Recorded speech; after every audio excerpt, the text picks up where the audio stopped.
Homework का question था, नाम उसका भी OCL ही था, ऐसे ही है।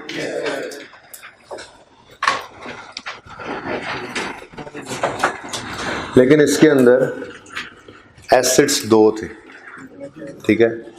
ओके, आपने वर्किंग की होगी 31 दिसंबर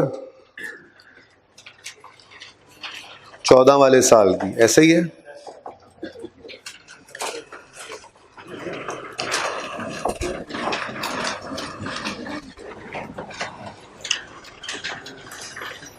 इसका सलूशन भी मैं आपको दूंगा।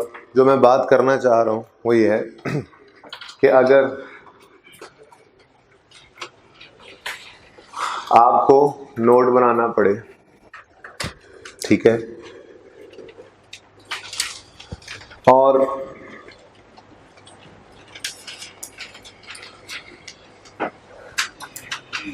सिंगल क्लास ऑफ एसिड हो क्वेश्चन में, तो क्या किया करते थे आप बस प्रॉपर्टी प्लांट इक्विपमेंट लिखा करते थे ना, ऐसे ही, notes to the financial statements, let's say for the year ended है 31 दिसंबर, लेट्स से मैं एग्जांपल दे रहा हूँ 14, चलें, आप आगे हेडिंग देते थे note number let's say 9 property plant and equipment, ठीक है, और आप यहाँ पे लिखा करते थे 31 दिसंबर 14, साथ ही 31 दिसंबर 13 भी आपने यहीं पे लिख देना होता था। कॉस्ट आती थी या रीवैल्यूड अमाउंट भी आ जाती थी।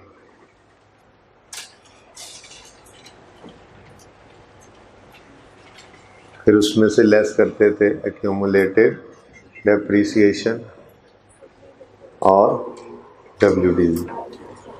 WDV में आप एक एडिशनल काम कर लेते थे, 31 दिसंबर 14 की WDV के साथ ही 31 दिसंबर, नहीं यहाँ पे बल्कि नहीं करते थे, ये बस 13 भी साथ ही आ रहा होता है, ठीक है।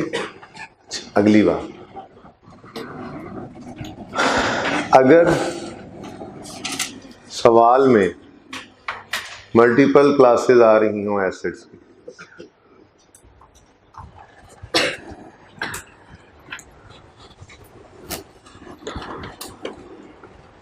जैसे यहाँ पे तो मिसाल के तौर पे हम अपने सवाल को ही देख लेते हैं। क्लास वाले सवाल में सिर्फ ऑफिस बिल्डिंग था, ठीक है, तो हमने बस एक ही कॉलम था बना लिया। अब होमवर्क के सवाल के अंदर ऑफिस बिल्डिंग और फैक्ट्री बिल्डिंग दोनों आ रहे हैं, तो आपने जब नोट्स बनाने शुरू किए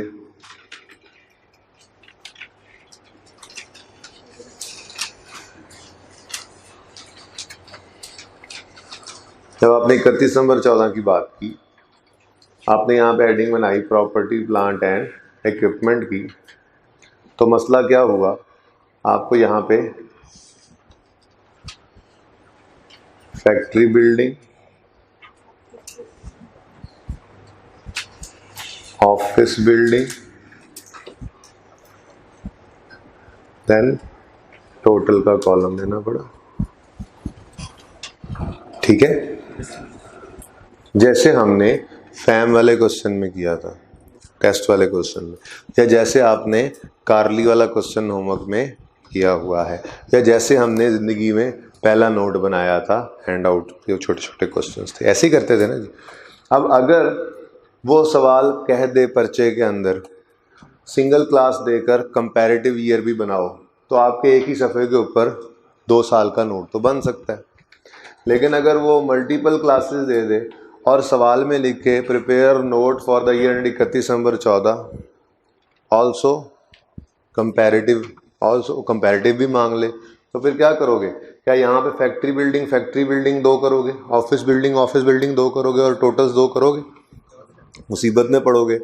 दूसरी बात भी मुसीबत ही है एक तरह से। क्या आप एक सफ़े के ऊपर कोशिश करो कि जी यहाँ पे लाइन लगा देते हैं, वही हेडिंग्स यूज़ करके इधर लिख देंगे जी हम for the year ended 31 December 14 हम यूँ करके लिख दें जी, और फिर यहाँ पे हम करें फॉर द ईयर एंडेड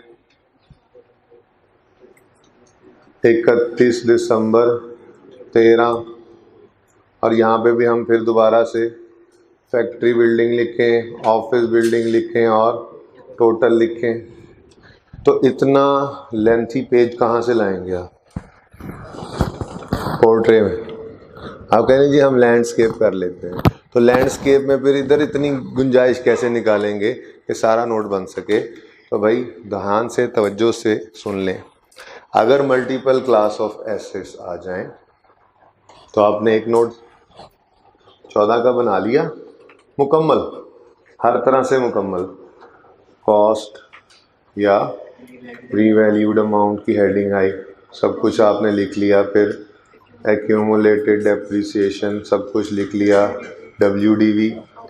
यहाँ पे आप 31 दिसंबर 14 के साथ साथ 31 दिसंबर 13 भी लिख दिया करते हैं। इस नोट को ख़त्म कर देंगे। ये पेज, मिसाल के तौर पे ये पेज नंबर 1 पे आपका नोट मुकम्मल हो गया। बाकी चीज़ें भी चलेंगी उसके साथ ही, जो आप बाकी काम किया करते थे 9.1, ठीक है जी। उसके बाद 3 चीज़ें आती थी 9.2 एंड सो ऑन, सब काम वैसे ही चलेगा। नोट पूरा हो गया।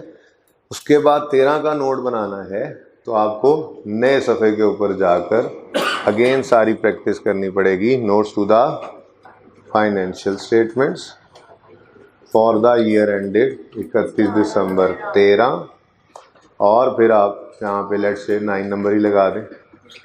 आप कहेंगे जी इस साल में हमारा जो है ना वो 8 नंबर था। नंबर तो डिफरेंट हो सकता है, सेम भी हो सकता है। प्रॉपर्टी प्लांट एंड इक्विपमेंट, उसके बाद कॉस्ट या रीवैल्यूड अमाउंट, ठीक है जी। उसके बाद accumulated depreciation, then WDV 31 December 13 की साथ 31 दिसंबर 12 को शो कर देंगे, देन 8.1 भी उसी तरह से एंड सो ऑन। क्यों ऐसे करना पड़ा? क्योंकि यहाँ पे अगेन हमें फैक्ट्री बिल्डिंग, ऑफिस बिल्डिंग और टोटल ये सब कॉलम्स डालने थे। तो इसका मतलब ये हुआ कि नोट का पेज एक पे एक नोट जैसे बनाते हैं, जैसे फैम के कारले के सवाल में बनाया हमने, वैसे बना लेंगे। उसके बाद दोबारा से नोट कंस्ट्रक्ट करना शुरू करेंगे। तो पेपर के अंदर बहुत मुश्किल है कि इस तरह से बात आए। अगर वो मल्टीपल ईयर्स का नोट मांगना चाहेगा तो वो फिर क्लास ऑफ एसेट एक रखेगा, और अगर उसने क्लास ऑफ एसेट्स मल्टीपल करनी है तो फिर वो नोट 1 साल का बनाएगा। उसका हल फिर हम साथ में छोटा सा एक डिस्क्लोजर दे दिया करते हैं, सिर्फ WDV पिछले साल, ठीक है। क्योंकि ये पॉसिबल नहीं है एग्ज़ाम के अंदर आपसे वो अगर कभी बेवकूफ़ी कर जाए तो आपको पता होना चाहिए। फिर उसूली तौर पे तो 31 नंबर का सवाल हो, जो कि इसको वो दे नहीं सकता 30 नंबर, या बहुत आसान करके 2 बनवा ले। तो बस ये जहन में रखना है। नोट बनाने का तरीका तो सेम था, लेकिन हम अक्सर देखते थे हम 3, 4, 5, 6, 7 साल का भी नोट एक सफ़े के ऊपर बना लिया करते थे। वो कब होता था? एसेट एक ही होता था। अगर मल्टीपल एसेट्स हैं तो कैसे बनाएंगे एक सफ़े को? है ये भी ठीक, बिल्कुल लाइन लगाओ और फिर आगे 3 लिख लो और फिर उसका टोटल लिखो, लेकिन ये मुश्किल हो जाएगा एग्ज़ाम कंडीशन में। सफ़ा तो हमारे पास वही है ना, प्लान तो उसको करना है ना उसी तरह से। तो अगर 2 साल का नोट बनाना होगा तो मुकम्मल नोट बनाओगे, मल्टीपल एसेट्स का है, ख़त्म। फिर मुकम्मल नोट शुरू से लेके आखिर तक दोबारा बनाना है, ठीक है। ये बात समझ आ गई है? ओके।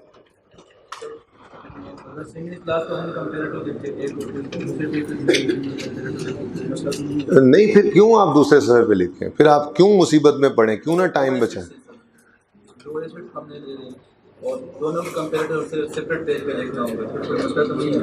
मैं समझा नहीं। देखो, 2 एसिड्स का ये केस है, ये सिंगल एसिड का केस। ऑफिस बिल्डिंग हमने कंपैरेटिव एक पेज पर बनाया, ऑफिस और फैक्ट्री बिल्डिंग हमने दूसरे पेज पर बनाया। वैसे सही होगा? ऐसे करना है ना, वैसे कैसे? मुझे समझ नहीं आ रही आप कैसे कह रहे हो। ये समझ आ रहा है? ये तो हमने सिर्फ ऑफिस बिल्डिंग थी, हमने क्लास में ऐसा नोट, भाई एक इधर आ जाओ पाए तो जी, ये एक सिंगल एसेट था, हमने ऐसे बनाया। अगर घर पे आप जाके इस सवाल का नोट बनाएं तो आप इस सवाल के नोट में यही करेंगे, 14 का नोट अलग, 13, पहले 13 का बना लें, जरूरी तो नहीं पहले 14 का, पहले 13 का बना लें, खैर है 13 का नोट बना लेंगे, कंप्लीट हो जाएगा नोट, फिर 14 का नोट अलग से बनाएंगे, ठीक है ना। 13 के साल में फिर सब 13 वाले होने चाहिए, 14 के साल में फिर सब 14 वाले। ये नहीं करना यहाँ पे फैक्ट्री, साथ फैक्ट्री का कंपैरेटिव, ये कहना चाह रहे हो आप, नहीं करना, मैंने तो स्टार्ट में मना किया, ये नोट का तरीका नहीं है।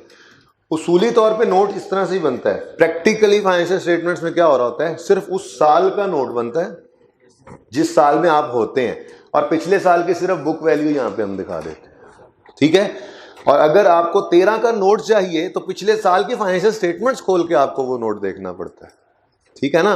तो एक साल के अंदर आप फैक्ट्री बिल्डिंग और उसका कंपैरेटिव नहीं देंगे अगर मल्टीपल एसेट्स हैं तो, ठीक है, वो तो काम आसान हो जाता है। करे ऐसे टेस्ट भी नहीं करेगा, प्रोबेबली वो यही टेस्ट करेगा, और उसमें भी प्रोबेबिलिटी यही है कि वो एक साल का ही नोट बनवाएगा, क्योंकि उसी में वो काफ़ी मुश्किलें डाल दिया कर, ठीक है। क्लियर है ये बात? ओके, अच्छा जी, अब आपने ऐसा करना है, एक तो आप होमवर्क नंबर 1 लिख लें,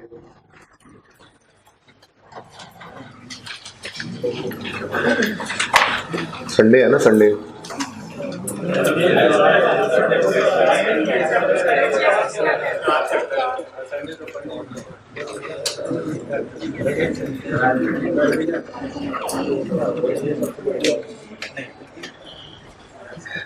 लेक्चर 16 था जी हमारा ना कल, lecture 16 homework question number 1 OCL, ठीक है। इसमें जो काम हो गया ठीक है, जो नहीं हुआ वो बता रहा हूँ, एक इंश्योर करना है आपने, वर्किंग भी। अच्छा, वर्किंग के बारे में बताएं, एक ही वर्किंग करेंगे फैक्ट्री बिल्डिंग की और ऑफिस बिल्डिंग की? वर्किंग्स 2 बनेंगी, फैक्ट्री बिल्डिंग की अलग और ऑफिस बिल्डिंग की अलग।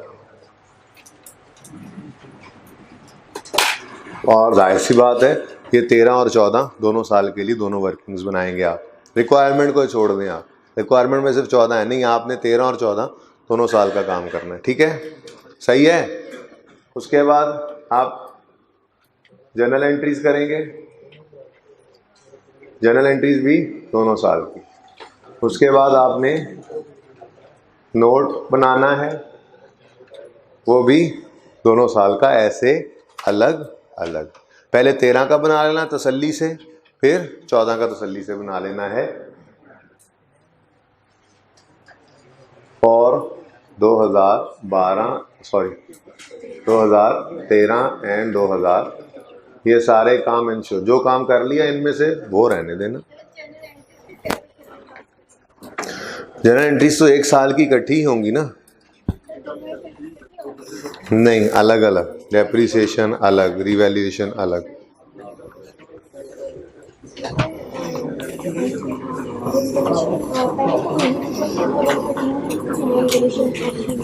मैं वो पढ़ने लगा हूँ सवाल। अच्छा जी, क्वेश्चन होमवर्क वाला ज़रा पढ़ते हैं, उसके बाद ईयर एंड रिवैल्यूएशन करते हैं, फिर एक और हैवी किस्म का होमवर्क में क्वेश्चन दूंगा आपको, वो मेरे ख्याल में सबसे मुश्किल मेरी नज़र में वही सवाल है। मंडे को इंशाल्लाह हम कंक्लूड कर देंगे IAS 16 को, तंग हो गए अब तो हम, है ना, बोर हो रहे हैं, तो कोई नया टॉपिक करेंगे, मैं सोचूंगा जाके क्या करना है। ऑप्शंस वाइड ओपन हैं, हम इम्पेयरमेंट पे भी जा सकते हैं, इन्वेस्टमेंट प्रॉपर्टी पे भी जा सकते हैं, बोरिंग कॉस्ट पे भी जा सकते हैं, और सिंगल एंट्री पे भी जा सकते हैं, ठीक है, सब के सब ही वाइड ओपन ऑप्शन है मेरे पास। तो मैं सोचूंगा ट्यूसडे से शुरू करेंगे। मंडे को जो सवाल आपको दे रहा हूँ इंशाल्लाह आप होमवर्क में देखेंगे कि मंडे को छुट्टी की तो बस मारे जाएंगे, वो इतना मुश्किल सवाल है, ठीक है।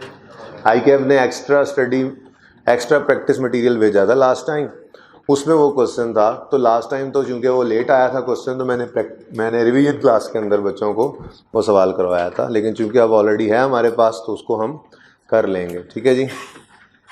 ये सारे क्वेश्चंस आपकी बुक में मौजूद होते हैं,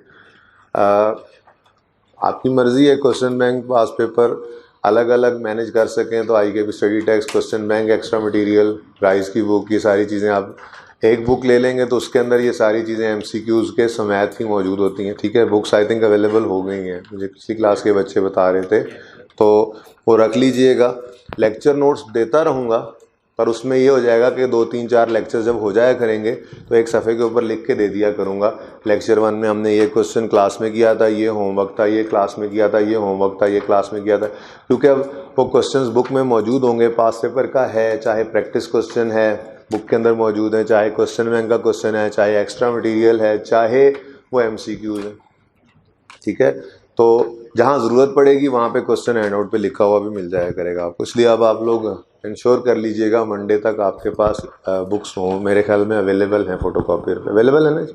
ओके, चलें ठीक है जी। On 31 December 13 Omega Chemicals Limited changed its valuation model from cost to revaluation for its buildings. Following information pertains to its buildings as at 31 December 13। 31 December 13 पे उन्होंने रिवैल्यूएशन मॉडल पे स्विच किया है।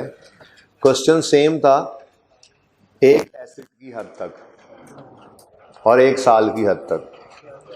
फैक्ट्री बिल्डिंग जैसे नज़र आ रही थी, 20 साल, 100 की कॉस्ट, एक्यूमुलेशन 37.5, रिवैल्यूएशन रिक्वायर्ड नहीं थी। तो 13 के साल में फैक्ट्री बिल्डिंग रिवैल्यू नहीं करनी थी, उसने कॉस्ट मॉडल पे ही रहना था। ठीक है, तो ये डिफरेंस था। ऑफिस बिल्डिंग वाला काम ये यहीं से ही सवाल में से उठा के ऊपर रखा गया था, एक एसेट करके एक साल पे करके बात समझा दी गई थी। अब वो 2 का करे 3 का करे वो कर सकते थे, होमवर्क में इसलिए ये क्वेश्चन दिया था। कितने बच्चों ने ये होमवर्क वाला क्वेश्चन ये वाला किया था? देखें कम हैं बच्चे, तो मंडे को ये वीकनेस ख़त्म हो जाए। मंडे को प्लीज़ जो होमवर्क करके आएँ वो अगली सीट्स पे बैठें, जिनका होमवर्क ना हो प्लीज़ वो ज़रा पीछे तशरीफ़ रखिएगा मेरे आने तक, क्योंकि उसके बाद उनकी तशरीफ़ नहीं रहेगी सीट्स पे, तो वो खड़े रहेंगे 1.5 घंटा या होमवर्क करके आएंगे। प्लीज़ ये क्वेश्चन इंश्योर कीजिए। दूसरा, मैंने आपसे कहा था लेक्चर नंबर 14 वाला क्वेश्चन है, उसके 6 साल का नोट बना लीजिएगा। कितने बच्चों ने वो बना लिया था? अगेन सारे हाथ खड़े नहीं हुए। ठीक है, तो प्लीज़ मेरा टाइम मंडे को ज़ाया ना हो, इसलिए आज ही बता रहा हूँ। होमवर्क करके आएँ तो आगे तशरीफ़ रखिएगा, अगर होमवर्क ना करके आएँ तो बेहतर है पीछे खड़े ही हो जाएं, वरना मैं आके दोबारा चेक करूँगा और मैं उन बच्चों को खड़ा रखूँगा 1.5 घंटा। ठीक है जी, और अभी बता रहा हूँ इसलिए ये ना कहना मंडे को कि हमें पता नहीं था, सजा मिली हमें। अच्छा जी, ऑफिस बिल्डिंग्स हैं, 25 साल लाइफ है उनकी, कॉस्ट 164.5 है, क्यूमुलेटिव 26.32 है, रिवैल्यूड अमाउंट 31 दिसंबर 13 पे आ रही है 149.94। ये है रिवैल्यू हुई बिल्डिंग, और इसमें सारा ट्रीटमेंट वैसे ही था। इसीलिए मैंने वो कल जो आप लोग थोड़ा थोड़ा हंस रहे थे फिर भी वर्किंग कर दी थी। कल 1 साल की डेप्रिसिएशन कोने पे निकाली थी हमने, उसको देखते ही पता लग गया था कि 150 अगर है तो ये 5 साल गुजर चुके हैं। लेकिन यहाँ पे शायद आपको 164.5 को डिवाइड बाय 25 करने पर कितनी डेप्शन आ रही थी 1 साल की? हैं 164.5, कैलकुलेटर कर लें। 164.5 डिवाइडेड बाय 25 करें तो 6 इसको देख के क्या पता लगता है क्यूमुलेटिव डेप्शन को कि कितनी लाइफ गुजर चुकी है? पता लग रहा है? पता लग रहा है? अपेरेंटली शायद नहीं पता लग रहा था। तो बहरहाल आसानी के लिए ही वो फॉर्मूला लिखवाया था, एक्यूमुलेटेड डेप्रिसिएशन कैसे निकालते थे, 1 साल की डेप्शन इंटू एक्यूमुलेटेड डेप्रिसिएशन मौजूद थी और हमारे पास 1 साल की डेप्रिसिएशन मौजूद थी, तो हम वहाँ से जो लाइफ गुजर चुकी थी 31 दिसंबर 13 तक वो हमने निकाल ली। ठीक है, और सही है ना? चलें घर पे करेंगे ना, संडे आ गया दोबारा ये काम करेंगे। ये मुश्किल सवाल है ये वाला होमवर्क, प्लस दूसरा होमवर्क जो आपको मिल चुका है अब्बास लिमिटेड वाला। अब्बास लिमिटेड में तो आपको 2-3 फिगर्स मिलेंगी ही नहीं, आप ढूंढेंगे परेशान होंगे। मैं उस सवाल पे जाऊंगा, अभी मैंने कहा है अब्बास लिमिटेड ढूंढने। मेहमान तो नहीं है आप, आते हैं ना रोज? अच्छा ओके। एक्यूमुलेटेड डेप्रिसिएशन के साथ उसने लिखा है including depreciation for the year 31 December 13, वो 13 की बात कर रहा है, 26 जारी या 3/2 में वो शामिल है, जैसे ऊपर लिखा हुआ था। अच्छा, as per report of professional value there was no change in estimated useful life of buildings, यानी 20 वाली 20 पे ही रही, 25 वाली 25 पे ही रहेगी। रिमेनिंग हमें निकालनी पड़ेगी, जाहिर सी बात है, वो हमने काम सीखा था जैसे वैसे ही करना है। On 1 July 14 one of the office buildings was sold for, office buildings revalue हुई और 31 दिसंबर 13 पे, और फिर उनमें से एक बिल्डिंग बिक गई। ये काम तो कल किया है ना, बिल्कुल सब 13 का नोट तो बिल्कुल वही था जो ऊपर 18 का नोट था, एसिड भी सेम, ट्रीटमेंट भी सेम, बस थोड़ी डेट डिस्पोजल की बदली, थोड़ा डाटा बदला हुआ है, फिगर्स बदली हुई हैं बस, बाकी बिल्कुल सेम रखा था 13 वाले को। 14 में ज़रा दूसरा एसिड भी आ गया था, ठीक है, और ये वाला एसिड 1 साल कंटिन्यू भी हो गया था, तो ज़रा अच्छा लगा, ज़रा देखने में पता लग जाएगा। ओके, अच्छा जी, ये मैं सॉल्यूशंस भी आपके साथ जो है ना वो शेयर करूंगा मंडे को, इसका सॉल्यूशन भी शेयर करूंगा, और अब्बास वाला सवाल भी मैं हाथ से ही लिख के उम्मीद है दे दूंगा सॉल्यूशन, ठीक है। अगर टाइम ना मिला टाइप करने में, वो लिख के फिर टाइप करवाना पड़ता है, वो मैं लिख देता हूँ, टाइप करवा लेता हूँ, तो फिर टाइम ना मिला वही फ़ोटोकॉपी आपके साथ शेयर कर लूँगा, जो कैलकुलेशंस आपको समझ नहीं आएंगी वो डिस्कस कर लूँगा मंडे के दिन। उम्मीद है हमने कोशिश करके कोई इक्का दुक्का चीज़ें अगर रह भी जाएंगी, जैसे सम ऑफ ईयर डिजिट मेथड है, आउटपुट मेथड तो शायद होमवर्क वाले क्वेश्चन में डिस्कस हो जाएगा मंडे वाले दिन, ऐसे छोटी छोटी चीज़ें कुछ पेंडिंग कर दिया करते हैं नॉर्मली हम IAS 16 के अंदर। उसकी वजह सिर्फ यही होती है कि ये बड़ा लेंथी निकल जाता है टॉपिक, तो थोड़ी बोरियत होने लग जाती है, हमने कहता है चलो यार कर लेंगे, वो फिर किसी क्लास में या रिवीजन क्लास का मतलब होता है कि एंड पे ड्यूरिंग क्लासेस टाइम, मतलब ये नहीं होता कि क्लासेस के बाद हो रही होती हैं, हम जो वो एंड पे 3-4 क्लासेस के अंदर गैप एनालिसिस ही कर रहे होते हैं हर टॉपिक में। ICAP का दावा, मैं स्टडी टेक्स्ट क्वेश्चन बैंक से बाहर नहीं जाता, उसको देख लेते हैं, स्टडी टेक्स्ट देखते हैं, क्वेश्चन बैंक देखते हैं, कोई ऐसी चीज़ तो नहीं है जो हमने ना पढ़ी हो और आ गई हो, तो ये सारी चीज़ें हम जो वो डिस्कस कर लिया करते हैं एंड पे जाके। तो छोटी मोटी चीज़ें आपने भी मेरे साथ हेल्प किया करनी है, जब भी कोई टॉपिक ख़त्म होना है तो आपने अपनी तसल्ली करनी है, उस्ताद ने गोलियां तो नहीं कराई। उसके लिए क्या तरीका है, आप ICAP की स्टडी टेक्स्ट ओपन करेंगे, उसको पहले लफ्ज़ से आखिरी लफ्ज़ तक एक नज़र देखेंगे, यहाँ पे कोई ऐसी चीज़ तो नहीं है जो हमने ना पढ़ी हो, अगर होगी तो आइडेंटिफाई करेंगे, ये नहीं कि नहीं होगी, मैं को दावा नहीं कर रहा, मैं खुद एंड पे बैठ के ये काम करता हूँ, सारी स्टडी टेक्स्ट पढ़ता हूँ, सारा क्वेश्चन बैंक पढ़ता हूँ, आइज की बुक तो बहरहाल हम पढ़ ही रहे होते हैं साथ साथ, इंश्योर करता हूँ इस चीज़ को कि कोई चीज़ मिस ना हो। ICAP का दावा कम से कम जो है वो हम उसमें मार ना खाएं, ये ऐसी चीज़ आ जाए वो कहे बुक लिखा तो हुआ था स्टडी टेक्स्ट में, आपने नहीं देखा तो हमारा क्या कसूर है, आप समझ रहे हैं ना। लेकिन आपकी तरफ से अगर ये एक्सरसाइज होगी तो ज़्यादा अच्छा, आपको भी पता होना चाहिए, तो अगर कोई चीज़ आइडेंटिफाई होगी हम उसको लिखते रहा करेंगे, ठीक है। एक पेज हम रखा करते हैं नॉर्मली, छोटी मोटी चीज़ें जो पेंडिंग करते हैं वो किसी भी दिन फिर हम उनको पढ़ लिया करते हैं, दरमियान में या एंड पे, ठीक है, सही है ना। तो जब ये टॉपिक ख़त्म करूँगा मैं अपनी तरफ से, तो आपने क्या करना है, स्टडी टेक्स्ट और क्वेश्चन बैंक को एक नज़र देखना है अपनी तसल्ली के लिए, ओके। हर टॉपिक के एंड पे ये प्रैक्टिस आप करेंगे, ओके, क्लियर है ये बात। चलें, तो मंडे को कोशिश मेरी यही है कि इससे जान छुड़ा लें और नया टॉपिक शुरू करें। अगर नागुज़ीर लगा कि एक दिन और लगा लें और छोटी मोटी चीज़ें ऐसी हैं जो अहम है, बच्चा कॉन्फिडेंट हो जाएगा देख के, तो शायद ट्यूसडे लग जाए, वरना मेरा इरादा ट्यूसडे को नए टॉपिक शुरू करने का ही है, ओके। तो सबसे मुश्किल सवाल इस वक्त जो मेरी नज़र में FAR 2 के पास पेपर्स को कंगालने या FAR 1 के या क्वेश्चन बैंक के क्वेश्चंस ICAP के नोट्स के हिसाब से, वो अब्बास लिमिटेड आपको दे दिया, उसके अंदर भी मुश्किल क्या है, उसको ये सवाल देना नहीं चाहिए था मेरे हिसाब से, उसमें चीज़ें मिसिंग हैं, डाटा मिसिंग है, एडेप्शन मेथड, रिड्यूसिंग बैलेंस है, रेट मिसिंग है, QM के अंदर कैलकुलेशन जो किया करते हैं वो वाली कैलकुलेशन दोबारा, वो तो मैंने सुना है कैलकुलेटर से भी निकल आता है, वो फार्मूला लिखेंगे, फिगर्स निकल तो आएंगी लेकिन उसूली तौर पे, तो मैंने इसलिए वो क्वेश्चन आपको दिया कि मैं खुद करवा लूँ, जो मसले मसाइल हैं वो क्लास के अंदर ही आए, ठीक है। कल को आप कहीं बैठ के उस सवाल को करें तो कहें ये क्या सवाल तो ये था करवाने वाला, बाकी सारे करवा दिए, ये तो करवाया ही नहीं, ठीक है। इसलिए आप पूरी एफर्ट लगा के आएंगे, मेरा आपका रोज का वादा होता है 1 घंटे से ज़्यादा का होमवर्क नहीं होगा, और वीकेंड का मैंने आपको कहा हुआ है 3 घंटे कम से कम होते हैं। तो ये रे प्रैक्टिस रहेगी पेपर पास करने वालों। तो इंशाल्लाह 3 घंटे से ज़्यादा का होमवर्क नहीं होगा। पहले आपने क्या करना है, ये वाला क्वेश्चन जैसे समझा रहा हूँ, उसके बाद आपने क्या करना है, अब्बास वाला सवाल। Mid of the year evaluation बहुत आसान है, जो सवाल मैं करवाऊंगा इसी को ही दोबारा घर जाके कर लेना, 10-15 मिनट का काम होगा mid of the year evaluation. Okay जी। OCL recorded revaluation effect for the office building on 31 December 13 as per revaluation report. On 1st July 14, one of the office building was sold for 30 million. ठीक है जी। उसके बाद यहां पर वही सवाल same चल रहा है। On 31 December 13 WDV before revision revalued amount of sold office building है ये, ठीक है, amounted to 27.72 and 31.92 million respectively, full stop. पिछला सवाल यहाँ पे रुक गया था, ठीक है ना, पिछला सवाल, क्योंकि उसके बाद फिर उसने क्या कह दिया था, बस आगे OCL यूजेस डेप्रिसिएशन मेथड, ठीक है, वो इसलिए मैंने 10 नंबर का कर दिया था सवाल। ओरिजिनली ये 15 का सवाल था, अगर इसमें से बाकी निकाल दें तो वो 10 नंबर का बना दिया मैंने, ठीक है। Okay next. अब ऑफिस बिल्डिंग के बारे में मुझे बताएं। ऑफिस बिल्डिंग के बारे में कल आपने 31 दिसंबर 18 तक का नोट बनाया था, नोट भी क्लास में हमने बनाया था।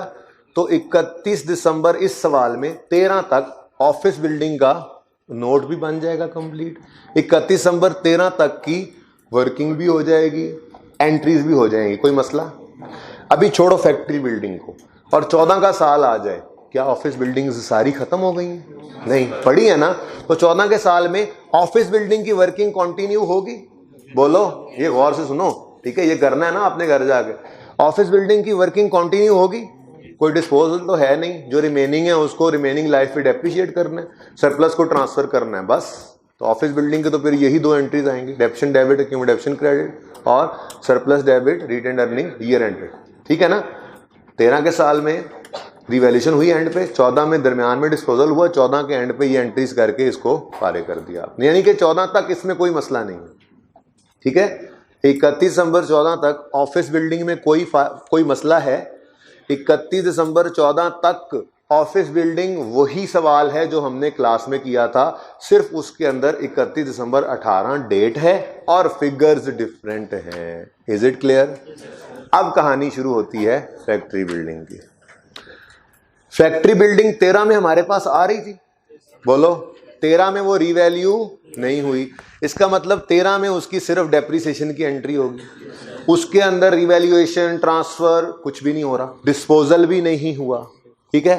अब 14 का साल शुरू हुआ, 14 में भी फैक्ट्री बिल्डिंग डेप्रिशिएट हुई पहले, और फिर साल के आखिरी दिन क्या हो रहा है, पढ़ते हैं, ये बात नहीं आई। ऑन 31 दिसंबर 14, यहां पे आके सवाल बदल रहा है। On 31 December 14 factory buildings were revalued at 64, ये हो सकता है लॉस आए इस पे, बहरहाल। वेयर एज जिन्होंने किया लॉस आया था, सरप्लस ही था, अच्छा, okay, were revalued at 64, whereas there was no change in value of office buildings. क्या मतलब, फैक्ट्री को 31 दिसंबर 14 पे रिवैल्यू किया, ऑफिस जो पिछले साल रिवैल्यू हुई थी बस उसी पे पड़ी है, अब उसको दोबारा नहीं छेड़ना, ठीक है ना, वही हमने किया हुआ ऑलरेडी। ओके, फिर क्या कह रहे हैं, बस OCL uses straight line method of depreciation और आगे ब्ला ब्ला ब्ला, ठीक है। यानी फैक्ट्री बिल्डिंग ने 14 के साल में आखिरी दिन पे रिवैल्यू हो जाना है, डिस्पोजल भी नहीं है, वो तो हो भी तो 15 का साल भी होता, उसमें डिस्पोजल होता। तो फिर सिंपल सा क्वेश्चन है, ध्यान से सुन ले, 13 और 14 दोनों का नोट बनाना ना, मैंने आपको कहा। तो 13 के नोट में क्या होगा, फैक्ट्री बिल्डिंग सिर्फ डेप्रिशिएट होगी, सिंपल, सिर्फ डेप्रिसिएशन की एक ही एंट्री होगी, डेप्शन डेबिट एक्यूमुलेशन क्रेडिट, ना कोई उसमें एडिशन हुआ है, ना कोई डिस्पोजल हुआ है, ना कोई रीवैल्यूएशन हुई है 13 के साल में फैक्ट्री में। बिल्डिंग छोड़ते हैं, फैक्ट्री और ऑफिस कर लेते हैं, ठीक है ना, जरा फर्क हो जाए। फैक्ट्री में 13 तक सिर्फ एक एंट्री आएगी डेप्रिसिएशन की, वर्किंग में भी आप देखोगे सिर्फ एक डेप्शन आ गई। 31 दिसंबर 13 तक फैक्ट्री में और कुछ नहीं होना, ठीक है। ऑफिस बिल्डिंग में 31 दिसंबर 13 तक क्या होना है भाई, डेप्रिसिएशन भी होनी है और साल के एंड पे रिवैल्यूएशन भी होनी है, ठीक है। डिस्पोजल कोई नहीं, 13 का नोट खत्म, ठीक है। 2 एसेट्स आएंगे, एक में रिवैल्यूएशन होगी, दूसरे में नहीं हुई होगी। क्लियर? अब 14 का नोट नया सफ़ा आएगा, दोबारा से हेडिंग्स बनाओगे, दोबारा से सारा फॉर्मेट बनाओगे, दोनों हेड्स बना दोगे। अब बात करते हैं फैक्ट्री की। फैक्ट्री में क्या होगा? पहले डेप्रीसिएशन, साल के एंड पे सिर्फ रिवैल्यूएशन और बात खत्म। यानी एक डेप्शन की एंट्री, फिर 2 रिवैल्यूएशन की एंट्रीज, उसके अलावा कुछ नहीं। हाँ, ऑफिस बिल्डिंग क्या है? वही पिछले सवाल की तरह से 14 में क्या हो रहा है? एक बिल्डिंग बिक रही है, ठीक है, तो उसके डिस्पोजल की एंट्री करेंगे, रिवैल्यूएशन की एंट्री नहीं करेंगे। तो इस नोट के ऊपर आपके 2 घंटे भी लग जाएं तो मुझे कोई गम नहीं है। फिर मेरे ख्याल से आपको नोट के अंदर प्रिंसिपली तो वो नहीं पिछाड़ सकता, फिर ऐसे चवले मार के जो है वो कोई चीज़ें मिस कर दे, डाटा मिस कर दे, फजूल सवाल बनाए, वो फेल करना चाह रहा हो तो अलग बात है, लेकिन फेल आप फिर भी नहीं होंगे उस सवाल के अंदर। इंशाल्लाह आप उसमें से पासिंग मार्क्स लेने के काबिल हैं। 2 या 3 फिगर्स नहीं सामने आ रही तो क्या हुआ? जो आता है उसको छोड़ के नहीं आना। ओपनिंग के नंबर हैं, नीचे सब नोट के नंबर हैं, ठीक है जी। कोई सारे एसेट्स तो मसला नहीं होता, किसी एक के अंदर एडिशन डेप्रिसिएशन भी सही निकाल लोगे। तो अगर 15 नंबर का सवाल है तो 10 नंबर सबके हैं ही हैं इंशाल्लाह, ठीक है। किसी मुश्किल एडजस्टमेंट से परेशान नहीं होना। एक तो आप ये कर लेंगे होमवर्क, ठीक है।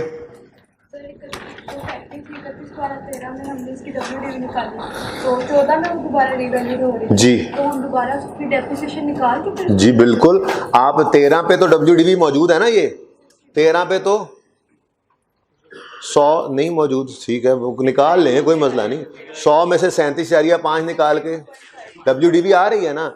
अब ये तो 13 की WDV है, वो डेप्रिशिएट कब हो रहा है, रीवैल्यू कब हो रहा है? 14 में। तो पहले 14 तक उसकी WDV तो बने। वो कैसे बनेगी? 14 की डेप्शन चार्ज होने के बाद ही बनेगी ना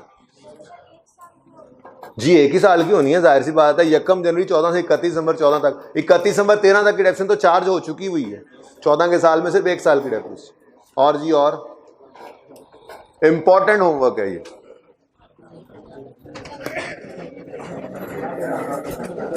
ओके, हैंड आउट मिल चुके हैं आपको। चलें फिर मेरे ख्याल में ईयर एंड रिवैल्यूएशन एंड पे ही डिस्कस करते हैं। पहले होमवर्क वाले सवाल को एक नजर देख लेते हैं।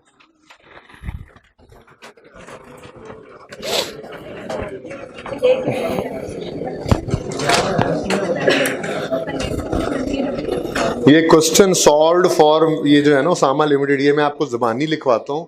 असल मेरा लैपटॉप बंद हो गया था, वो अब आगे चला, तो इसलिए मैं ये आपके लिए कॉपी नहीं करवा सका। तो ये तो फिर मैंने क्वेश्चन बैंक से ही कॉपी करवा लिया। आप देख रहे हैं होमवर्क वाला क्वेश्चन, लेकिन जो क्लास वर्क वाला क्वेश्चन है वो फिर मैं आपको भी डिक्टेट करवा देता हूँ। ओके, होमवर्क का क्वेश्चन नंबर 2 है ये। मतलब होमवर्क का क्वेश्चन 1 यहाँ लिखा हुआ है, लेकिन होमवर्क में 2 क्वेश्चन हैं। पहला क्वेश्चन लेक्चर 16 का होमवर्क क्वेश्चन 1 OCL, उसमें ये सारे काम करने हैं। और नंबर 2 है आपका अब्बास लिमिटेड, ठीक है। हैंड आउट आपके पास है, ठीक है। ये ICAP का एक्स्ट्रा प्रैक्टिस मटेरियल जो ICAP ने पिछली दफ़ा पेपर से कुछ दिन पहले भिजवाया था, चेंजेस जो की थी उन टॉपिक्स के और क्वेश्चंस भेजे थे, तो ये उनमें से एक है। Abbas Limited is engaged in the business of manufacturing near Karachi, Hyderabad motorways. Its PPE comprises of land building, plant machinery and equipment and fittings. Details for period up to 30 June 18 are as follows. Balances of PPE as at 30 June 18 are given below. Land, building, plant machinery, equipment, 4 classes हैं assets की, तो 4 columns बनेंगे और 5वां total का, like fam, ठीक है। तो बेसिक स्ट्रक्चर पता हो तो पासिंग मार्क्स इसमें खामखा भी आ जाते हैं। ओके, अच्छा, तो 4 कॉलम्स जमा 1 टोटल का कॉलम, ये हमारा नोट बनना है। लेकिन नोट 18 के साल का बनना है या किसी और साल का, इसके लिए रिक्वायरमेंट पे एक नज़र डालना है। Prepare journal entries to record revaluation of land and disposal of land and building. Land सिर्फ रिवैल्यू हो रहा है और लैंड एंड बिल्डिंग डिस्पोज भी हो रही है कुछ, तो वो आप सवाल में जाहिर है पढ़ेंगे, तो उसके लिए कह रहा है कि जर्नल एंट्रीज कर दें, वो तो आप कर लेंगे, हिम्मत तो करेंगे ही, ठीक है। ओके, नेक्स्ट रिक्वायरमेंट है, prepare the disclosure under IAS 16 in relation to PPE to be included in notes to the financial statement for the year ended 30 June 19। जी नोट किस साल का बनाना है? अब वापस आए, हमें जो बैलेंसेस गिवन है वो किस साल के गिवन है? 30 जून। तो ये तो हमारी आसानी है, खुशकिस्मती है, मुफ्त के नंबर हैं। ओपनिंग कॉस्ट गिवन है या रीवैल्यूड अमाउंट जो भी है, ओपनिंग एक्यूमुलेटेड डेप्रिसिएशन गिवन है, तो 2 को नंबर यहाँ पे पड़े हुए हैं खामखा। एक नंबर यहाँ पे मिल गया था लिखते लिखते, 2 को नंबर यहाँ पे मिल गए, 1-1.5 नंबर यहाँ पे, तो 4 से 5 नंबर की गेम तो हम ऐसे ही बजा देते हैं, ऐसे ही है ना? Okay good. Gross carrying amount का मतलब क्या होता है? कॉस्ट या रीवैल्यूड अमाउंट, मतलब ग्रॉस अमाउंट है, अभी उसमें डेप्शन नेट नहीं हुई। Gross carrying amount, accumulated depreciation, और इनका नेट करने पर क्या आ जाता है? Book value. Okay, book value भी तो निकाल सकते हैं, अगर ओपनिंग गिवन हो तो ओपनिंग बुक वैल्यू ये दूसरे वाली, तो यहाँ पे भी नंबर मिल जाने हैं। कहाँ कहाँ नंबर नहीं पड़े। तो सवाल पढ़ते पढ़ते बेसिक चीज़ें ही 5 से 6 नंबर पे आपको पहुंचाती हैं। इस कॉन्फिडेंस से लड़ा करें, बाकी यार इतने नंबर हैं तो ले ही लेंगे हम, जितना मुश्किल सवाल, ठीक है। The relevant information pertaining these assets is given below. लो जी, आपके लिए खोल खोल के उसने नंबर यहाँ पे अलग किए हुए हैं। देखें, लैंड के नीचे आप लिखेंगे यहाँ पे मेजरमेंट बेसिस फेयर वैल्यू कह रहा है, मतलब फेयर वैल्यू क्या है? रीवैल्यूड अमाउंट, रीवैल्यूएशन मॉडल है। Buildings cost, plant machinery cost, equipment cost, आगे क्या लिखेंगे? डेप्शन मेथड लिखा हुआ है, लैंड का है नहीं। Building straight line, plant machinery units of production, और इक्विपमेंट WDV। हाँ जी, मैंने आपको कहा था कि 4 मेथड्स होते हैं, उनमें से अभी 2 पढ़े थे, तीसरा आ गया। ये मुश्किल नहीं है, डिस्कशन है 12 लिस्ट की, कुछ छोटी सी एग्जांपल से करवा दूं, लेकिन मुश्किल नहीं है। क्या है ये? मैं कहता हूँ मिसाल के तौर पे मेरे एसेट की कॉस्ट है 1000, ठीक है, और मेरा ये एसेट जो है वो यूनिट कैपेसिटी इन यूनिट्स कर देते हैं, वो जो है तकरीबन कोई 500 यूनिट्स बनाने के काबिल है। 500 गाड़ियां ये प्लांट बनाएगा हमारा अपनी पूरी जिंदगी में, ठीक है। और मुझे कहा गया कि जी आपने डेप्रिसिएशन करनी है आउटपुट मेथड पे।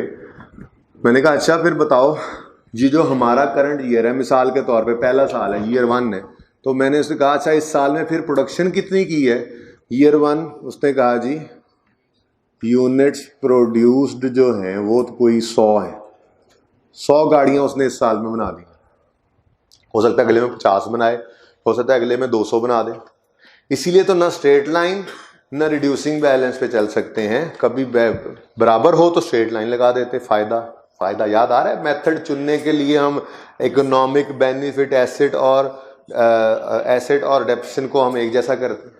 तो अगर एक जैसा फायदा हो, मैं कहता हूँ जी ईयर 1 में यूनिट प्रोड्यूस हैं 100, ईयर 2 में है 200, ईयर 3 में है 50, ईयर 4 में कितने बच गए? 300, 350, 150। अब बताओ, इस एसेट से आने वाला फायदा ना बराबर, ना ही हर साल कम हो रहा है, ये तो कभी बढ़ रहा है कभी कम हो रहा है। तो इसलिए मेथड जो है वो इस्तेमाल किया जो ना स्ट्रेट लाइन था ना रिड्यूसिंग बैलेंस। कौन सा? आउटपुट मेथड है, बहुत सिंपल। ये तो कोई मैंगो मैन भी बता दे।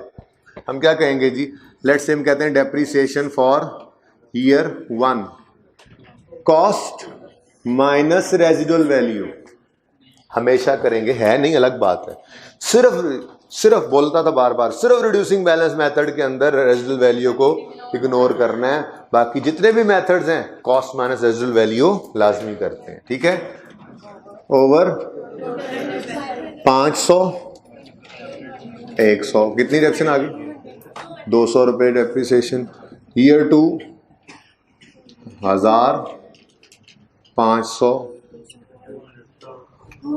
200, अच्छा 200, ठीक है, एंड सो ऑन।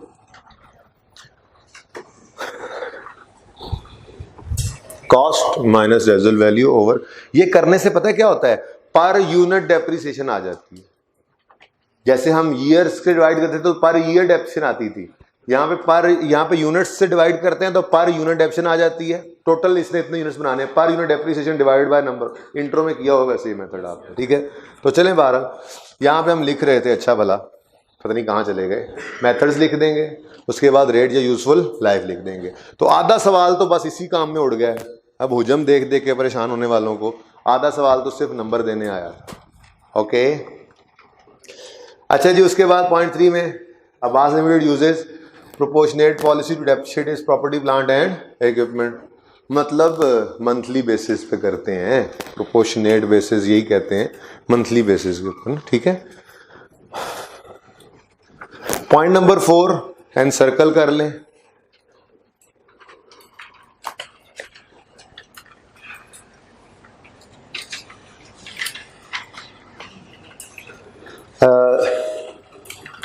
एक डिस्क्लोजर रिक्वायरमेंट है ये भी, पर चूंकि पढ़ाया नहीं हुआ तो खुद बताऊंगा, तो फिर इसका नोट की मेन बॉडी से कोई ताल्लुक नहीं है। इस पॉइंट का नोट आपके सब नोट्स भी बन जाएंगे, जहां तक बने होंगे उससे आगे मैं ये इसका नंबर लगा के ये बना दूंगा ये है क्या।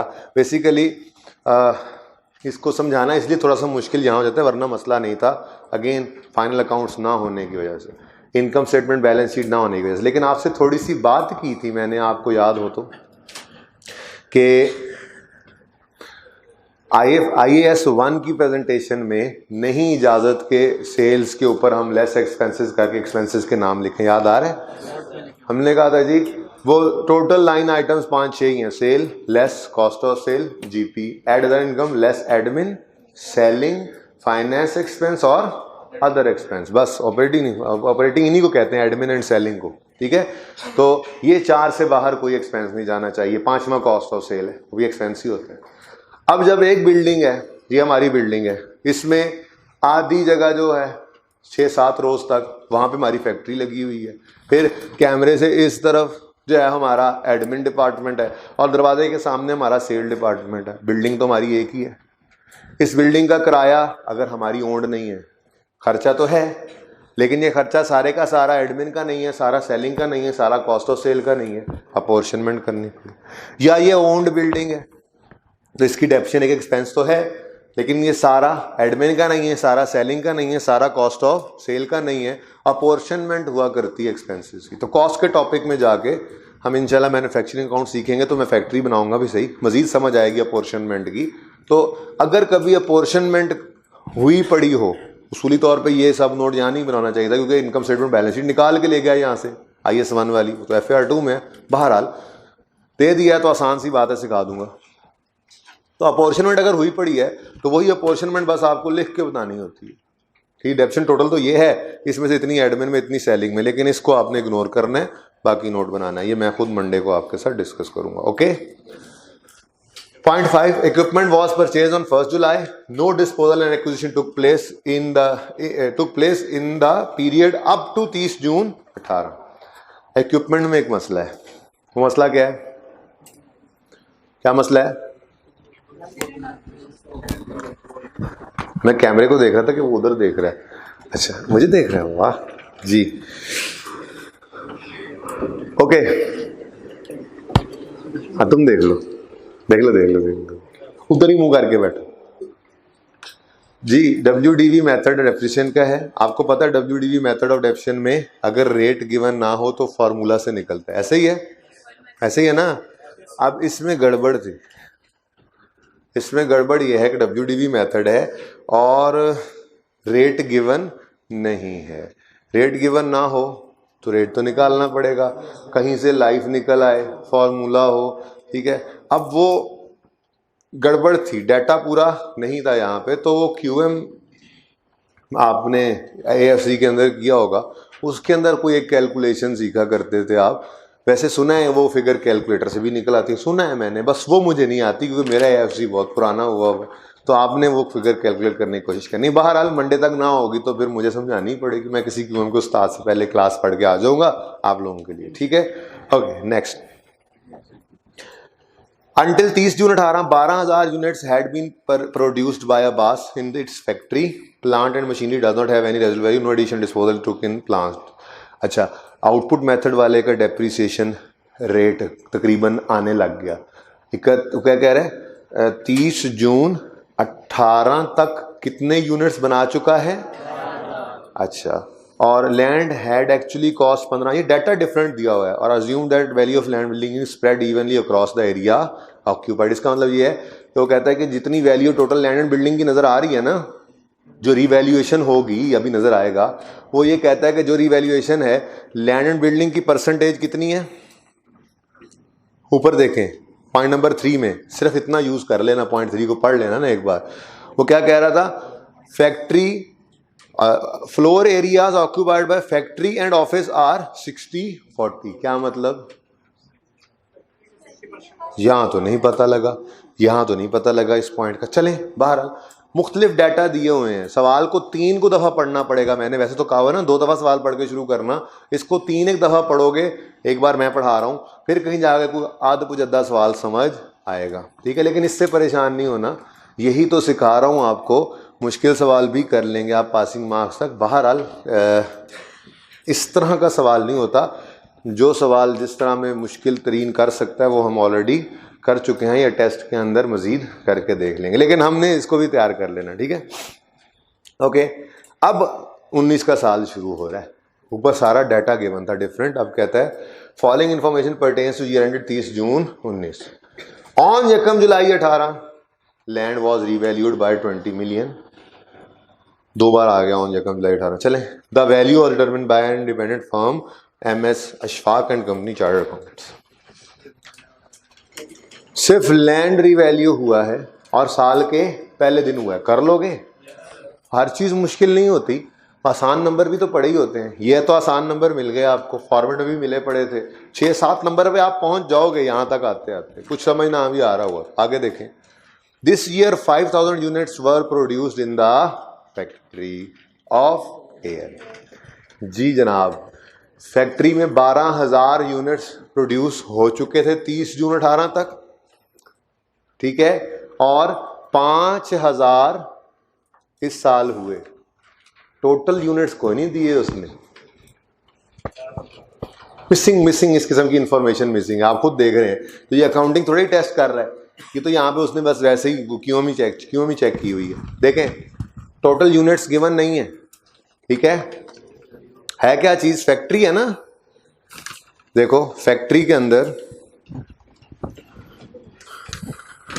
प्लांट एंड मशीनरी है, प्लांट एंड मशीनरी में आज तक 12,000 बन चुके, इस साल 5 बने, टोटल होते तो हम बड़ी आसानी से निकाल लेते जी, ठीक है। क्या ख्याल है, टोटल से डिवाइड करके 5,000 से मल्टीप्लाई करते, वो तो है नहीं, पर प्लांट एंड मशीनरी की एक्यूमुलेटेड डेप्रिसिएशन आ रही है 300, तो वहां से कुछ यूज करके कोई जुगाड़ लगाना और टोटल यूनिट्स प्रोड्यूस निकाल लेना। 30 जून उसने वैसे 30 जून 18 तक कहा, टोटल 12,000 बन चुके, 30 जून 18 तक की डेप्रिसिएशन दे रहा है वो 300, तो शायद कोई कुछ कर लो, शायद कुछ कर ही लो, कर लोगे इंशाल्लाह, उम्मीद है। आगे चलो, ऑन यकम जनवरी 19 साल के दरमियान में AL dispose 25% of its area comprising of land and building at a price of 90 million. हाँ, इसके लिए वो पॉइंट दिया हुआ तो उसने इवनली, वो कह रहा है 25% एरिया हमने बेच दिया, तो जो रीवैल्यूड अमाउंट पड़ी होगी लैंड की उसका 25% बेचोगे, और जो बिल्डिंग का कॉस्ट पड़ी होगी उसका भी 25% बेचोगे, और ठीक है ना। चले, डिस्पोजल है, कर लेंगे होपफुली, आप देख लेते हैं। वैसे portion of land was sold at its fair value, return on यकम July 18, legal cost of drafting, ये कॉस्ट ऑफ डिस्पोजल डिस्कस की हुई है, 0.1 मिलियन आ रही है। It is assumed that disposal will not affect the portion of areas occupied by factory and office. अच्छा, disposal की उसने एंट्री मांगी है, ठीक है, तो वो एंट्री भी आप करेंगे तो काम हो जाएगा, वैसे ही आपका डाटा बन जाएगा नोट के लिए, कर लेंगे डिस्पोजल इंशाल्लाह, उम्मीद है। Further equipment costing 60 was acquired on यकम नवंबर। लो जी, ये तो सिंपल एडिशन है, इसके भी ये मुफ्त के नंबर है, तो कुछ नंबर मुफ्त के, कुछ आगे मुश्किल। पॉइंट नंबर 5, एन सर्कल करें, साथ लिखें बोरिंग कॉस्ट। मैंने पहले आपको एक पॉइंट कौन सा सर्कल करवाया है? 4। ऐसे ही ये 0.5 भी मैंने आपको सर्कल करवाया। बोरोइंग कॉस्ट का डिस्क्लोजर क्या होता है वो देख लेंगे। 2 अंग्रेजी की लाइनें सवाल में से उठा के लिखनी होती हैं। वैसे डिस्क्लोजर यहाँ देख लेंगे और बोरोइंग कॉस्ट का चैप्टर तो हमने अभी करना ही है। तो उसमें डिस्क्लोजर की रिक्वायरमेंट है ही इतनी, स्टैंडर्ड में लिखी हुई 2-3 लाइनें ही हैं कि ये कर लेना। तो वो करना हम पहले ही सीख चुके होंगे, तो ये भी कल मैं आपको दिखा दूंगा बोरोइंग कॉस्ट के साथ करना क्या। Okay. More directors also made a contract with MS Unipower and company. अच्छा, ये 0.5 पढ़ के आना है तसल्ली से, ध्यान से 2-3 दफ़ा, ये नहीं हो कल फिर बताऊंगा क्या अगर पढ़ के नहीं आएंगे तो। पॉइंट नंबर 6 को एनसर्कल करें और इसके साथ लिखें कमिटमेंट। अगेन FAR 2 का टॉपिक है। IAS 10 और 37 2 टॉपिक्स इकट्ठे पढ़े जाते हैं। तो कंटिजेंसीज एंड कमिटमेंट्स का नोट वहाँ से बना करता है, तो ये उससे मिलती जुलती एक छोटी सी कमिटमेंट है। ये भी लिखना सिखा दूंगा, ठीक है, ताकि देखें मैंने आपको पहले भी एक दिन बताया था कि FAR 2 में नोट्स बहुत ज़्यादा आते हैं। फाइनल अकाउंट्स में ख़ास तौर पे वो नई नई चीज़ें टेस्ट कर लेता है। तो बच्चों को ये समझा के भेजा जाता है कि अगर किसी चीज़ की समझ ना आए, पहली बार देख लो ज़िंदगी में, तो दुमें तो चल ही रही होती हैं, लिख खाना अंग्रेजी उठा के एज इट इज़ लिख खाना। और नॉर्मली वही लिखना ही डिस्क्लोजर रिक्वायरमेंट होती है स्टैंडर्ड, ठीक है ना। बहरहाल मैं लिखना सिखा दूंगा आपको, ये काफ़ी ऑलरेडी ज़्यादा। इस पर कोशिश करेंगे फिर इंशाल्लाह। तो आप 1.5 घंटा बेशक इस सवाल पे लगाएं, नहीं कम, 1.5 घंटा ही इस सवाल पे भी लगा लीजिएगा, बिल्कुल नहीं कम, ठीक है। मंडे को इंशाल्लाह इस पे बात करूंगा। टाइम बचा तो डिस्क्लोजर्स अंग्रेजी में पढ़ के दिखाऊंगा, सिर्फ पढ़ने पड़ेंगे क्योंकि वो सारे डिस्क्लोजर्स हमने बड़ी तफसील से, ये सब डिस्क्लोजर, ये सारी बात ही लिखनी होती है जी। कॉस्ट एकोमोडेशन की मूवमेंट दिखाओ, ये चीज़ें लिखाओ, वो बात लिखो, वो बात लिखो, ये सब बातें उसने स्टैंडर्ड में लिखी हुई हैं जो हम कर चुके होंगे, सिर्फ अंग्रेजी पढ़ लेंगे। अच्छा ये क्यों कर रहे थे, ये इन्होंने कहा था इसलिए कर रहे थे, ठीक है। और कॉस्ट डिटर्मिनेशन की थोड़ी सी बात करेंगे। कुछ रह गया अगर तो शायद परसों वो ना करें, पेंडिंग करके नया टॉपिक शुरू कर लेंगे, यानी कि ट्यूसडे को नया टॉपिक शुरू कर लेंगे, ठीक है। आप ज़रा क्वेश्चन लिखें, लेक्चर 16 का क्वेश्चन लिख लें आप, सॉरी 17 का। ये 16 किसका है, ये हैंडआउट किसका लिया आपने? लिखें जी क्वेश्चन।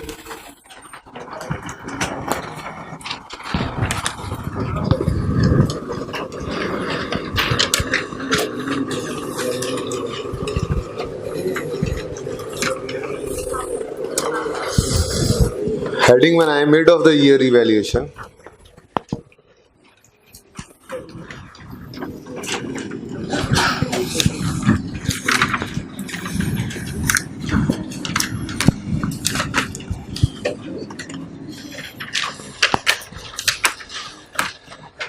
पता नहीं कहाँ गया मैं यार, टीए को बुलाना जरा जी।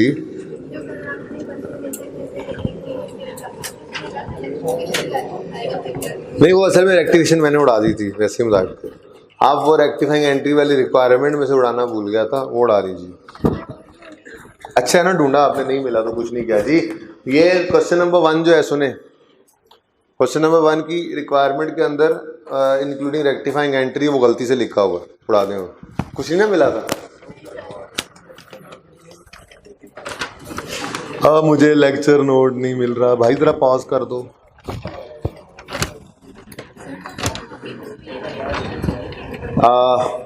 मोस्ट प्रोबेबली क्वेश्चन बैंक वाले तो सारे ही होंगे, लेक्चर नोट्स वाले क्वेश्चन मुश्किल हों उसमें चेंज किए होते हैं।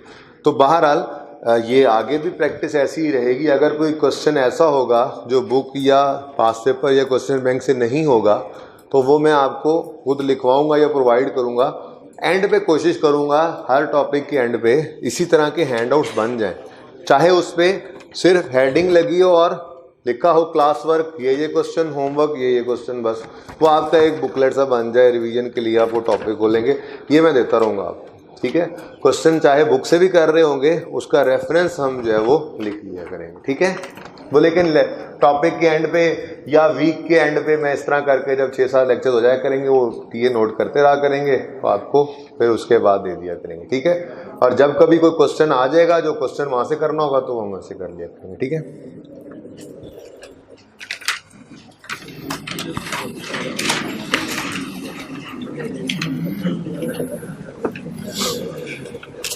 बुलाया भाई, मैं ये भूल गया था कि मुझे किसी ने पिछली क्लास पढ़ी हो, मैंने क्वेश्चन लिखवाया था।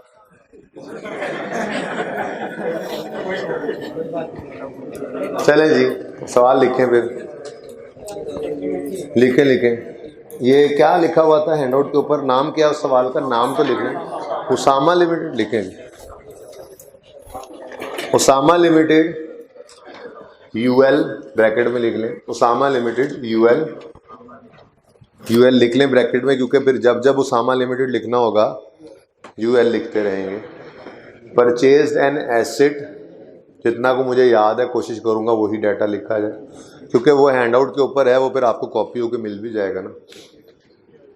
Usama limited purchase an asset costing 1000 million, 1000 लिख के आगे मिलियन लिख लेना ना, मिलियन आप लोगों की तसल्ली के लिए लिखवाता हूँ, वरना मुझे तो 1000 भी सही है, मेरा काम तो हो जाता है।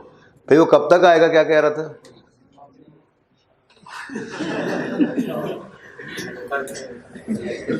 हजरत आप जाएं मेरा लैपटॉप उठा के लाएं जल्दी से, उन्हें कहें सर मेरा लैपटॉप मांग रहे हैं, जल्दी से ले, ऐसे तो नहीं गया, जल्दी से आना है। सवाल आपको फिर वो मैं लैपटॉप वाला दे दूंगा, लैपटॉप नहीं दे दूंगा उससे। Usama limited purchase an asset costing 1000 million on 1 January 17, ठीक है जी। आगे फिर वो अंग्रेजियां हैं, वो मैंने दूसरी क्लास में तो लिखवा दी थी हैंडआउट से, वो आपको फिर चूंकि हैंडआउट ही मिल जाएगा। उसामा लिमिटेड यूजेस रिप्लेस वो नेट रिप्लेसमेंट वैल्यू मेथड और रीवैल्यूएशन मॉडल वगैरह वगैरह, ठीक है, वो सब बातें आ गई। उसके बाद अब आगे लिखें रीवैल्यूएशन डिटेल, नहीं कोई जरूरत नहीं, हैंडआउट ही मिल जाना है फिर आपको, या कोई जरूरत नहीं, बस इतना ही काफी है। वो अंग्रेजियां बताइए आपको, पेपर वाले सवाल में वो अंग्रेजियां होती हैं। रीवैल्यूएशन डिटेल्स में लिखें जी, रीवैल्यूएशन की डेट 1 अप्रैल 2017, 1/4/17, और रीवैल्यूड अमाउंट लिख लें 1080। भाई लैपटॉप ला दो, अब फायदा क्या वैसे, चले। उसके बाद एक चीज रह गई, यूजफुल लाइफ। क्या नहीं बेचेंगे, नहीं बस ठीक है, बेचना आपको आ गया। अब लिखें useful life is 10 years, useful life of asset is 10 years, ये ओरिजिनल यूजफुल लाइफ है, ठीक है। जब 1 जनवरी 17 को खरीदा था तो यूजफुल लाइफ कितनी थी? 10 साल। रिक्वायरमेंट है पास journal entries and prepare note of PPE, pass journal entries and prepare note of PPE for the year ended 31 December 17।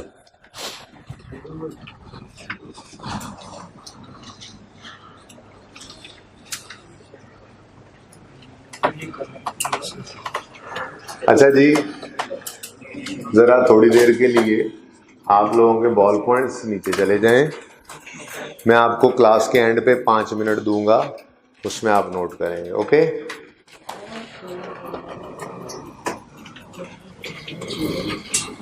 Plant है ना, प्लांट नहीं लिखवाया, प्लांट ओ तो अच्छी बात है, एसिड लिख ली।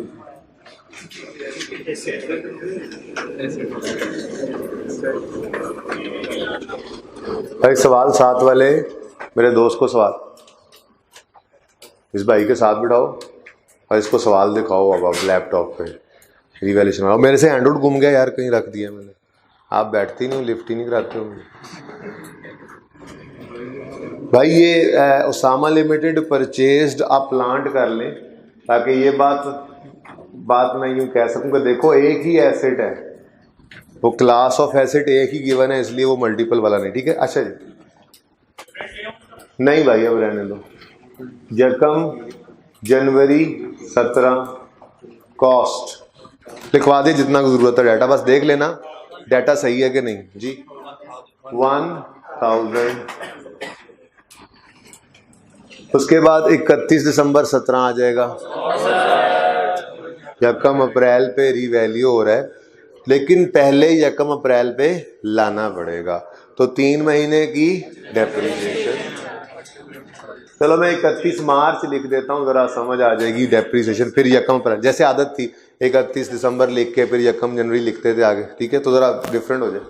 31 मार्च 17 डेप्रीसिएशन 1000 डिवाइडेड बाय 10, 100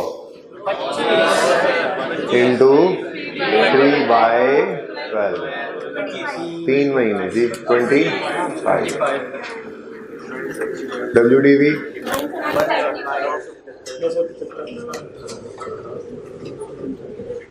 ये WDV किस दिन की आ गई जी? 31 मार्च 17। तो रिवैल्यूएशन जिस दिन मर्जी हो, हमारे तो अपने असूल है। रिवैल्यूएशन के दिन वर्किंग में एक लाइन खाली छोड़ देते हैं, रिवैल्यूएशन के दिन 2 एंट्रीज करते हैं, रिवैल्यूएशन के बाद रिवैल्यूड अमाउंट को रिमेनिंग लाइफ पे डेप्रीशिएट करते हैं। तो ये स्टार्ट में था तो भी ऐसे हुआ, एंड पे गया, हमारे असूल ऐसे ही रहे। अब मिड में आ जाएगा तो असूल नहीं बदलेंगे। तो ये सिर्फ ज़बानी भी बता देता और टेस्ट में दे देता तो आप कर लेते, लेकिन मैंने कहा चलो खैर है, 15-20 मिनट आज बच रहे थे जी। लाइन छोड़ दें। यकम अप्रैल 2017, 1/4/17 जी है। रिवैल्यूड अमाउंट 105 सरप्लस है यार, बोलते ही रहोगे अब क्या, चुप कर जाओ ना।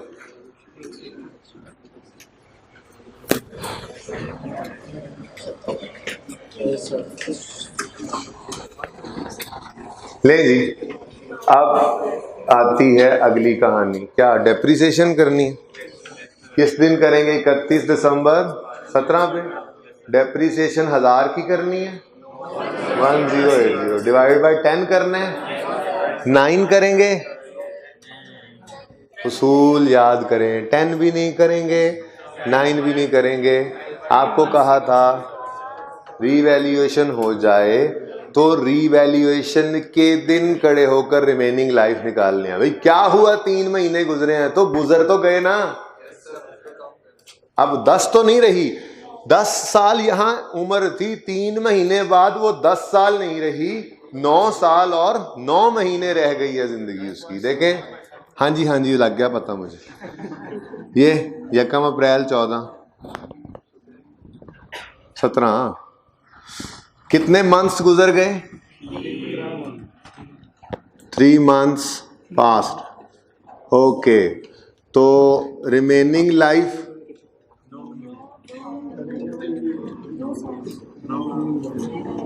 9.75 ईयर्स जी। समझ आई ये बात?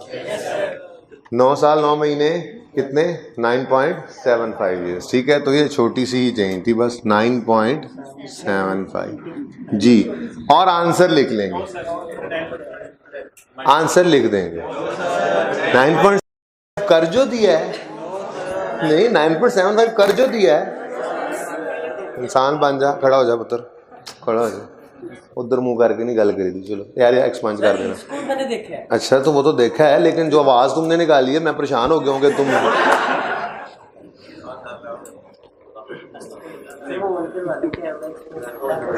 कैमरा बंद रखो भाई, खड़े हो जाओ, पीछे चले जाओ, जाओ शाबाश। ये सब कुछ बाद में ले जाना, अभी जाओ, फिलहाल जल्दी करो, टाइम नहीं। कल से उधर ही बैठना, देखते हैं बैठना है कि खड़े होना है तुमने। ओके, कैमरा ऑन करो, इसको नजर आना चाहिए। अच्छा चलो अब लेट हो गए। सुने,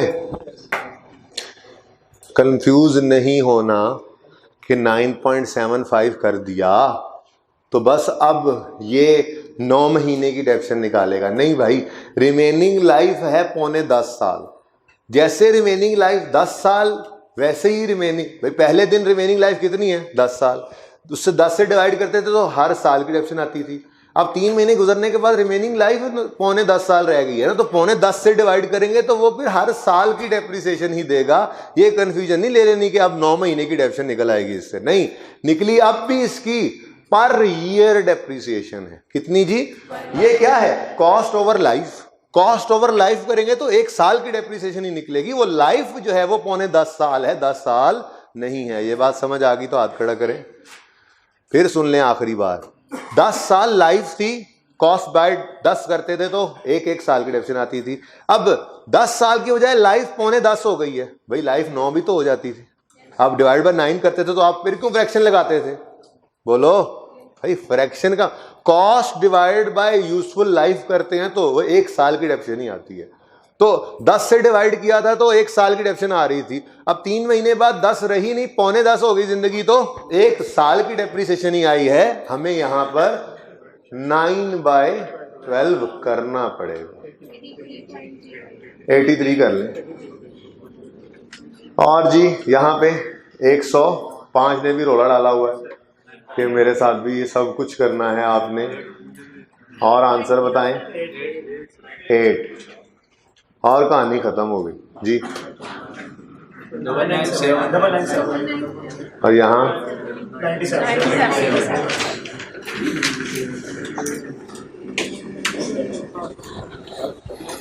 वहीं बैठ जाओ।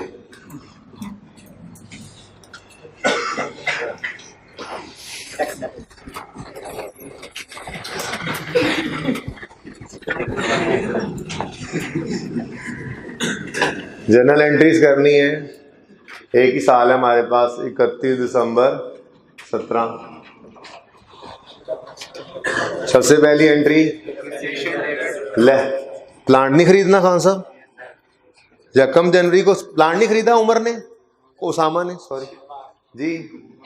प्लांट डेबिट, कैश क्रेडिट 1000 से 1000। फिर जी 31 मार्च 17 पे depreciation debit, accumulated depreciation credit 25 से। अब क्या हो रहा है जी? रिवैल्यूएशन के दिन 1 अप्रैल 17, accumulated depreciation debit, plant credit 20।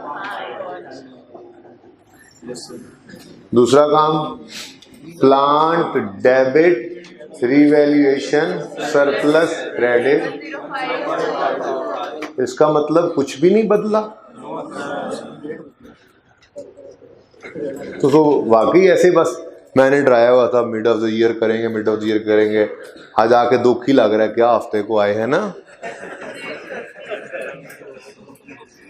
31 दिसंबर 17, depreciation debit, accumulated depreciation credit 80।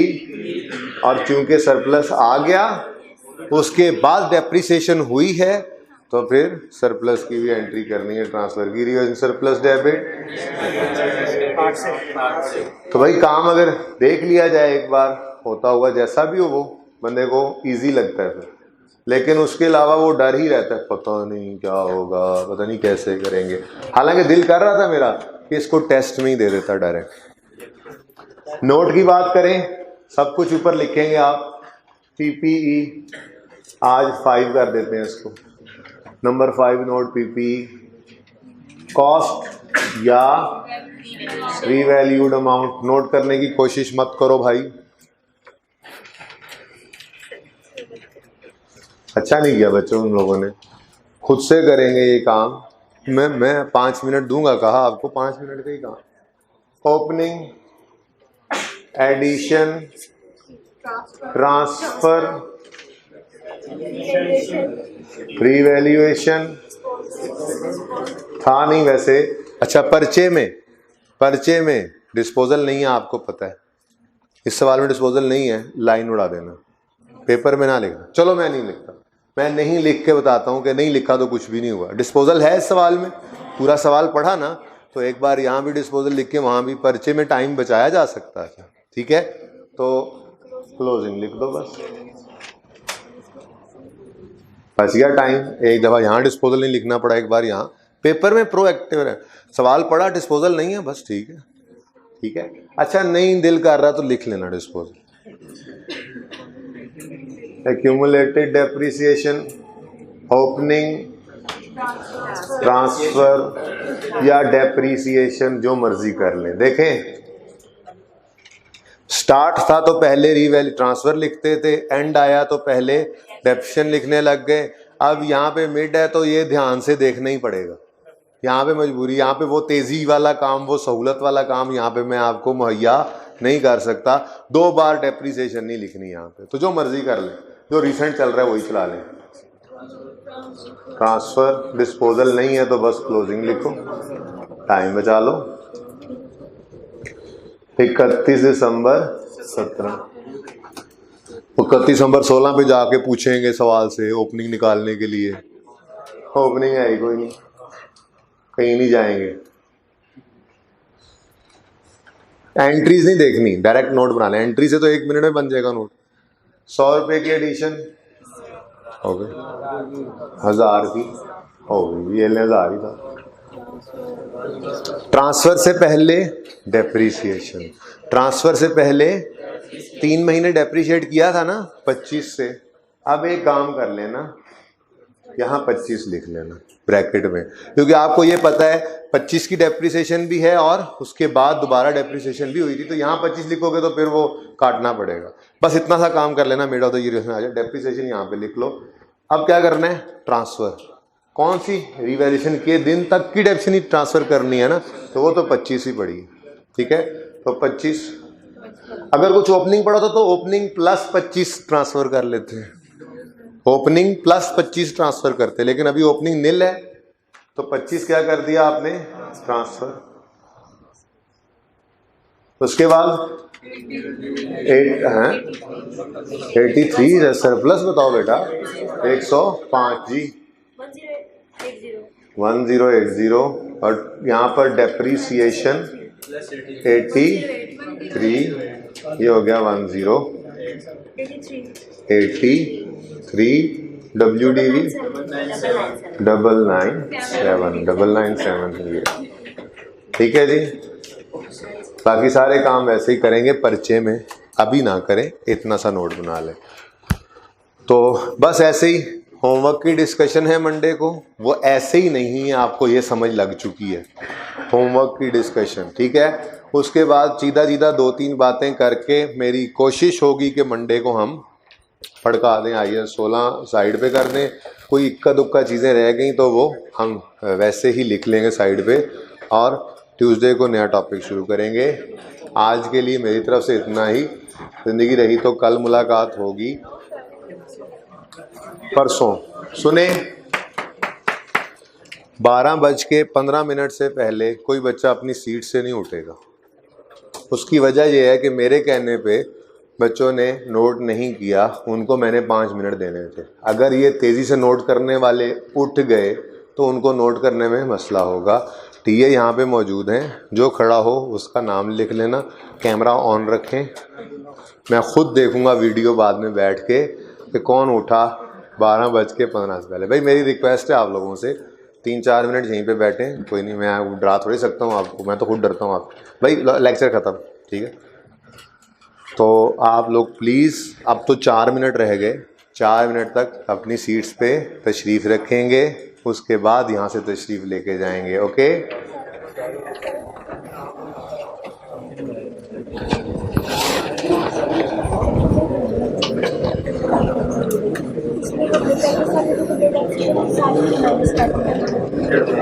बेटा पहले साल क्यों माइनस करनी है? हाँ हाँ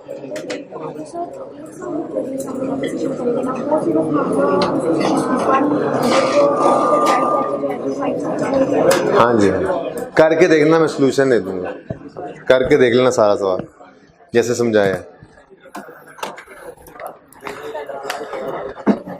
भाई नहीं उठना, ठीक है प्लीज, 12:15 तक उठ जाइएगा, क्योंकि मैंने 5 मिनट का बोला था, वो 5 मिनट में जो ना नोट करे वो उसका अपना कसूर होगा।